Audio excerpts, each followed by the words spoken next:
everybody, it's Pastor Marsha, and I'm so excited you're here for Mill Creek Kids at Home. Today we have a lot of fun things planned for you. We've got a story, some worship, and of course, Craft Corner. So sit back and enjoy.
Welcome to Storytime. We're going to hear today the story of the prodigal son.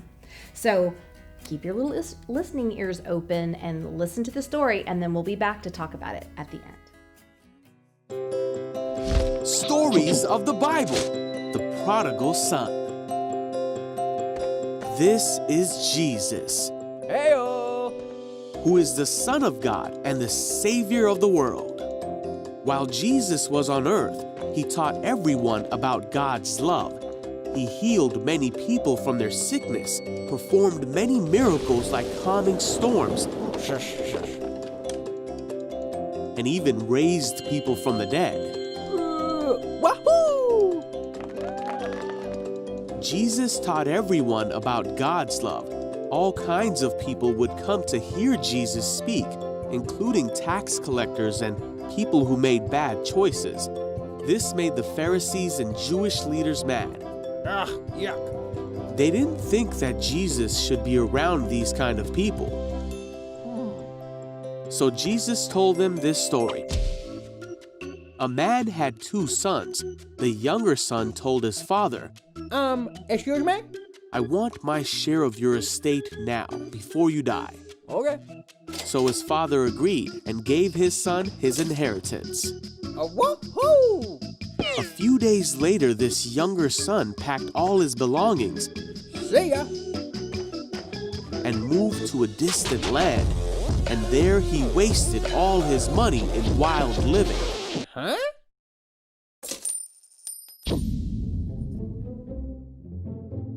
About the time his money ran out, a great famine swept over the land, Oh, man. and he began to starve. Hey, you. He convinced a local farmer to hire him, Thank you. and the man sent him into his fields to feed the pigs.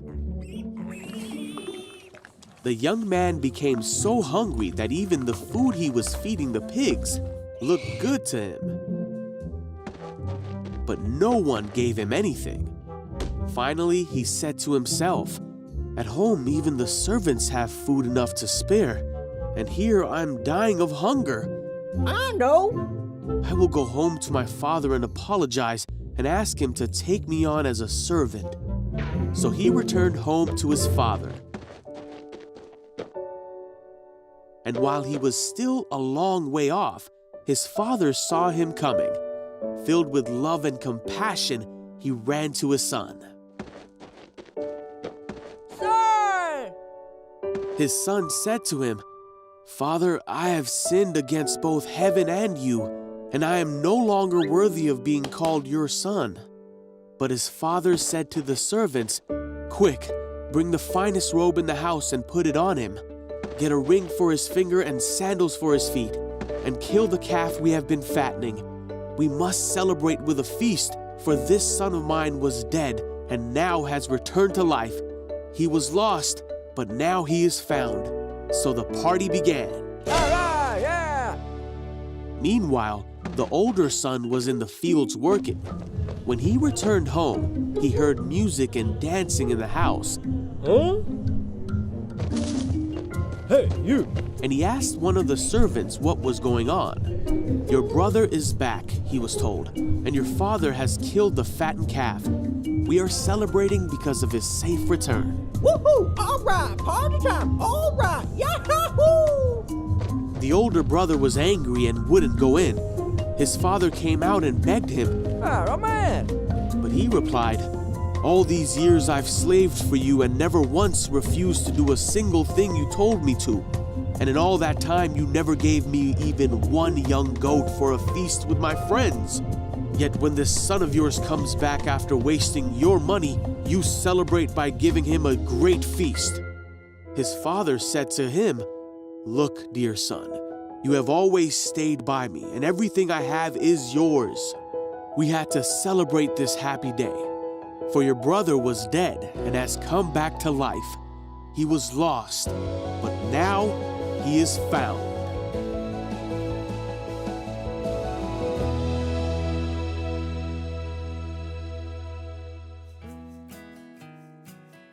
You know, our story today, being the prodigal son, I think is one of the parables that is most well known because we hear it a lot.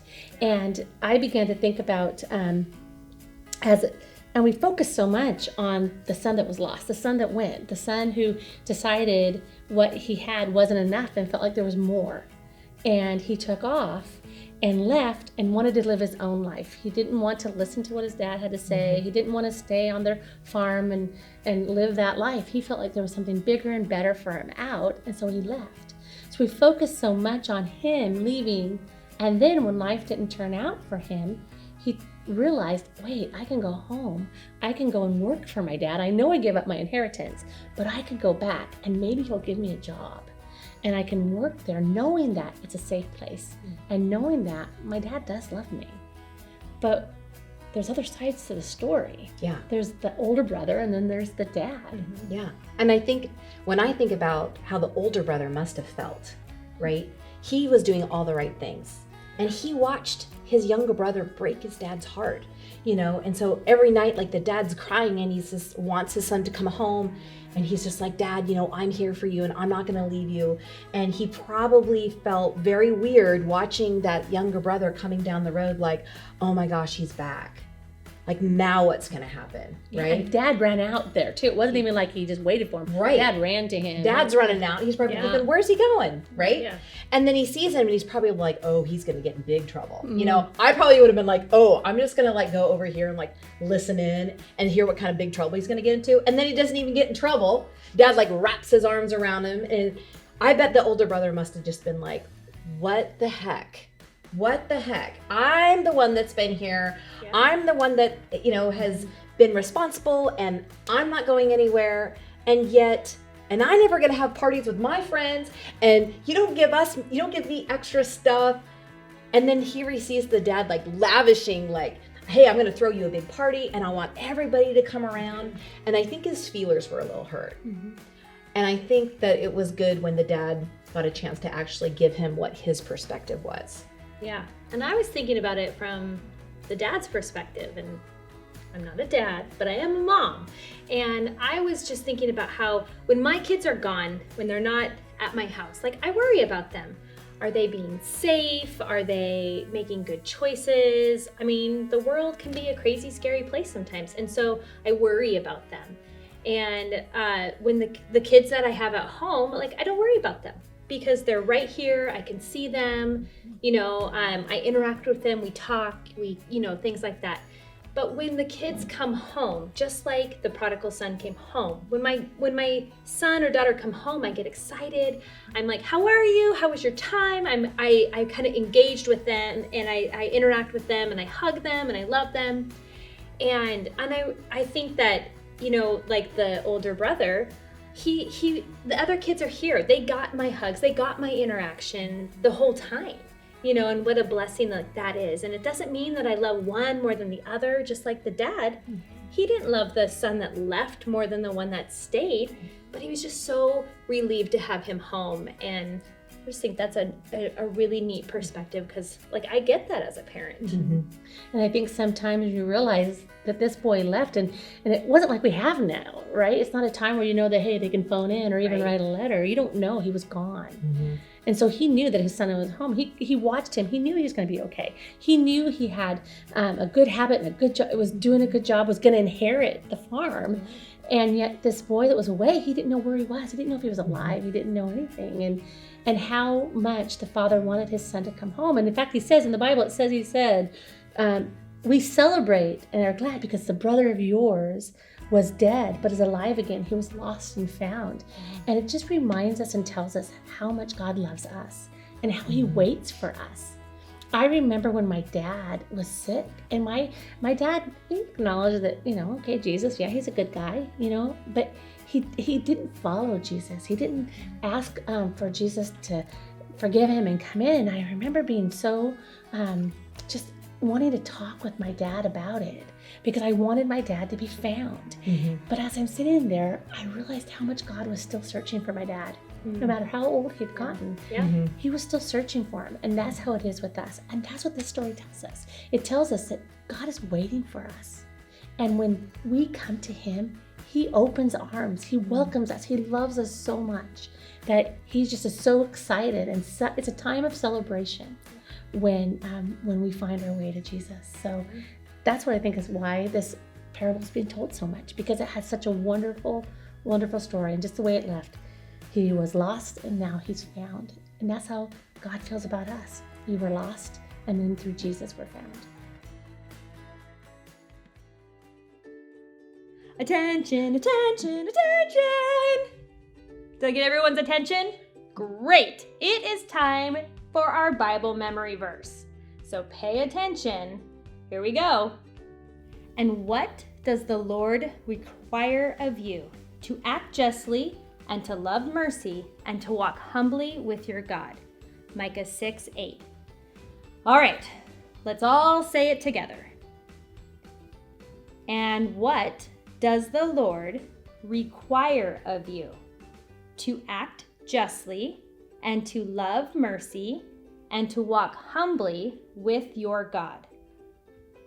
Okay, now we're going to take a couple words away. All right, let's say it again. And what does the Lord require of you?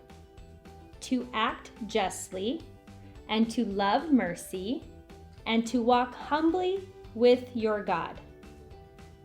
Micah 6:8. Can't forget the reference there. All right, let's do it again. A few more words gone. And what does the Lord require of you? To act justly and to love mercy and to walk humbly with your God. Micah 6:8. All right, let's take a few more words off. Okay, here we go again. And what does the Lord require of you? To act justly and to love mercy and to walk humbly with your God. Micah 6:8.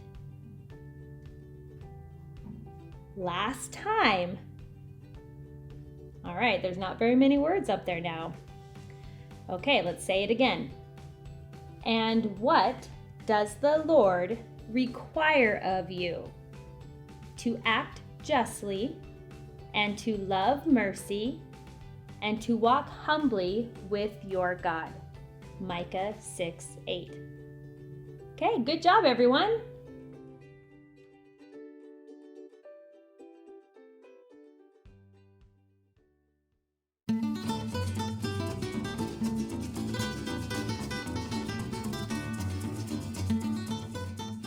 Welcome back to Craft Corner. Yes. So we've just heard the story about the prodigal son, and you know, there are three main characters kind of in the prodigal son, but there's kind of a fourth unsung hero, which are the pigs. Oh, so we wanted to celebrate the pigs in the story because they were eating a lot better than the prodigal son was, right? That's and awesome. he was feeding them some slop. So we have to cut out all these elements. So we're going to be back in just a second while we quickly cut out our pieces. Mad skills.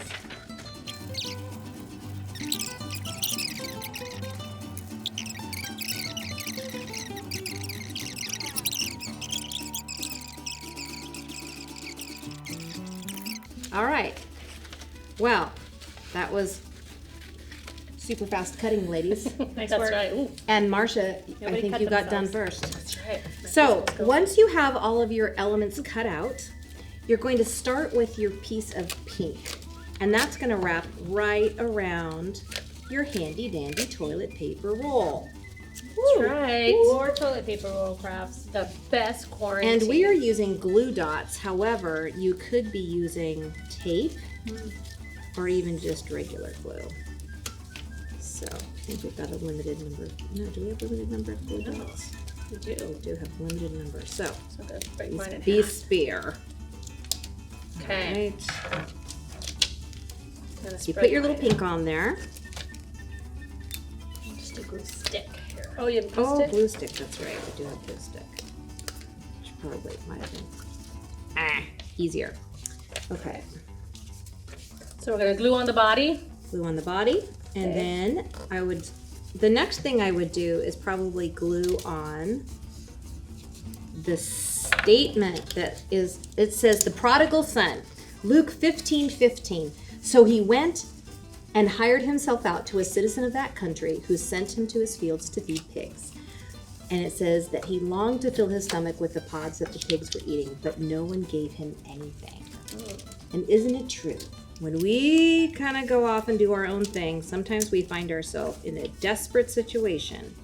That's right. And we are hungry and we just want to eat something and we can't even eat what the pigs are eating. Wow, that's a little dramatic. Because you gotta feed the pigs. You can't take the pig food Oh my out of the goodness, pig's our bellies. pig is so cute. Yes, he is. Okay, so I'm gonna make his tail. So we can cut out the tail if you want, or if you just happen to have, well, you cut yours out. Awesome. Yes. A handy dandy pipe cleaner. You can make a tail. I'm gonna cut mine off. Does it- Oops. How do his little hands go on? Well, two Then I'm hands just- go at the top to hold that, and then Okay. two little feet go at the bottom, kind of like, they can go like this. So there's my tail. Look at him. He's got a His legs cute little might go piggy tail. sideways. That is so cute. There he is. And now I gotta put his hands on. Oh, you're fast, Marcia. I don't know. All right, I'm gonna put this little head here. Are these, can I have one of these glue dots? You I don't can. know. Oh, I have glue stick. Never mind. I'm good. Glue stick. I didn't realize we had that many. Okay, I'm gonna, oops. Dropped it. There. Okay, I'm just Trying gonna not go to ahead cover and put on all the hands. words Yeah. with my. His hand could probably kind of go on the side too, like he's like holding it off to the side. But Sort I can do this. these glue dots are facing them. There we go. Got some And- glue dot drama here. I'm gonna put some googly eyes on Oh. mine. Oh, there's a googly eye with the eyelash. There's one. Awesome. My favorite color is green, so I'm gonna choose a green one. Green googly eyes. Yeah. Do his This bottom guy kind of looks feet like go an up? Angry Birds pig a little bit, doesn't he? does. A little tiny bit. Is Angry Birds, do people even play Angry Birds anymore? I don't know. I never played it. You didn't ever play Angry Birds? I did I? Oh. Are you kidding me right now? Oh my goodness. You don't, do you know what Angry Birds is? Not. It's I know. what? I mean, I know it's a game. You know what? I guess I'm just either super old or something. You know, it was a game on your phone and you like pulled the little birds back and they went and then they would try to crash into the pigs. I'm done. Super cute. Okay, hold on. I gotta. Are you gonna use your real tail or are you gonna use that make your own tail? Well, I think. How did you attach it? I stuck it in. Just stuck Stuck it it right in the seam. Yeah, because I didn't have any glue or glue sticks, so I just kind of stuck it in there and it stayed in place. Look at, you could put it down here too. Well, you could down by Okay. his feet. Oh, and have it kind of curl up. I'm Yeah. gonna try That's right. this That, one. he's I'm just gonna kind of cut stuck this out middle. like that. He's super cute. Look at. I really enjoy toilet paper craft. Me too. And the rolls. I mean, it's just so much fun. The possibilities are just infinite. Endless. Yeah. There it is, our three little pigs. Oh wait, infinite means that it's like there's not that many. Oh wait, infinite? No, infinite means Infinity. Yeah. infinite means there's Infinite. lots. Okay. There you go. There we go. Finite. That's Finite, that's the it. wrong word. There we have it, our pigs from the prodigal The son. pigs. Yes. Fantastic. The unsung hero of Prodigal son. the prodigal Yeah, son. he was a motivator since son home. Yep. Yeah. There you go. God used Yeah. the pigs. That was his moment. Yep. That's Okay. right. Yep. All right, there. We will see you guys next time. Yeah. Take pictures. We love it. Bye.